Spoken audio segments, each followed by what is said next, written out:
Apprendre à apprendre. La formation qui m'a le plus aidé dans ma vie, c'est comment est-ce que fonctionne notre mémoire et comment est-ce que tu fais pour justement monter en niveau et être la meilleure version de toi-même. Concrètement, déjà, je te mets le lien en description. C'est une formation gratuite qui est faite par les meilleurs experts du domaine. Tu vas avoir des neuroscientifiques, tu vas avoir les champions du monde de la mémoire, tu vas avoir des prix Nobel. Alors, c'est un autre niveau que cette formation, mais on va progresser au fur et à mesure. Concrètement, c'est quelque chose de clé dans ta vie. Comment est-ce que fonctionne la mémoire et comment est-ce que tu fais pour justement réussir à emmagasiner des choses dans ton cerveau. Déjà, il y a un concept très important, c'est que tu vas avoir la mémoire court terme et la mémoire long terme. La mémoire court terme, il faut t'imaginer que c'est vraiment un tableau noir. Un tableau noir où, grosso modo, quand tu ajoutes une information supplémentaire, en fait, au bout de 3 ou 4, tu vas être obligé d'effacer l'information d'avant pour pouvoir la remplacer par quelque chose d'autre.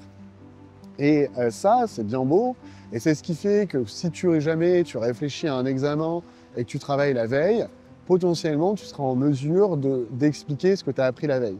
Par contre, tu verras que quelques semaines plus tard, tu vas généralement à peu près tout oublier. Donc, l'objectif, c'est d'essayer de faire passer cette mémoire court terme sur ta mémoire long terme. Et pour ça, tu as plusieurs choses. Tu vas avoir déjà le sommeil, qui est quelque chose d'essentiel, qui va te permettre justement d'emmagasiner ces informations. Et tu vas avoir ce qu'on appelle le chill mode. Donc en fait, ça, on va dire que tu te concentres et focus. Et à côté de ça, tu vas avoir le truc chill. Le truc chill, c'est en fait ne rien faire. Pour faire très simple. C'est d'aller se balader au parc en écoutant de la musique, c'est d'aller méditer, c'est de regarder tout simplement quelque chose sans rien faire. Mais c'est pas être sur les réseaux sociaux. C'est en fait un moment pour ton cerveau qui va permettre justement de transférer cette mémoire court terme sur la mémoire long terme. Donc ça, c'est des concepts importants. Après, d'autres petites techniques qui sont importantes, c'est de regarder les choses plusieurs fois. Tu vas avoir besoin de répétition. Donc moi, ce que je te recommande, c'est si tu as une vidéo, un article qui te plaît, il ne faut pas hésiter à re-regarder cette même vidéo, ce même article, quelques jours plus tard. Moi, c'est ce que je fais. Généralement, je regarde 2 à 3 fois la même vidéo pour être sûr de pouvoir justement passer de cette mémoire court terme à long terme. Il y a le fait de se tester. Les tests, c'est hyper important.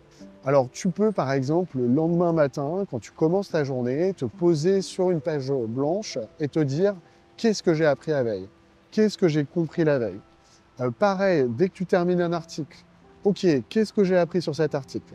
Regardez plusieurs fois l'article. Tu peux, par exemple, le screener une première fois en regardant les grands titres. Ensuite, tu vas le lire en profondeur.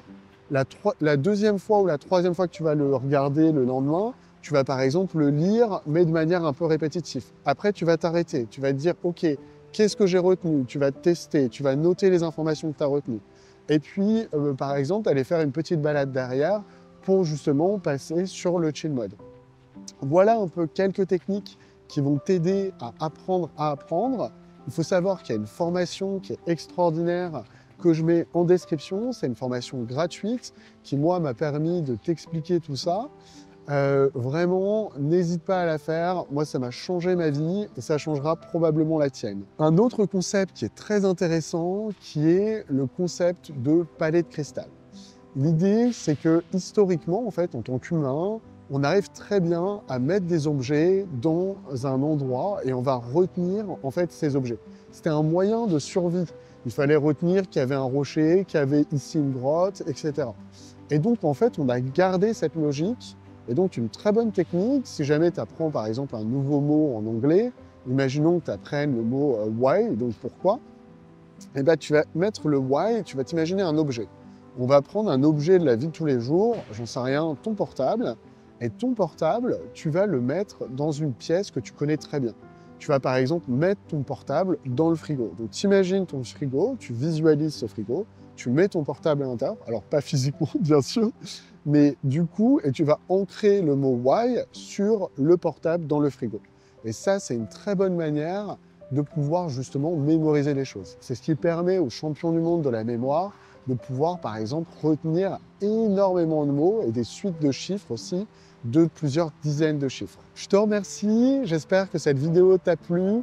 N'hésite pas à la re-regarder parce que c'est une manière de l'apprendre et je te dis à très vite. Ciao!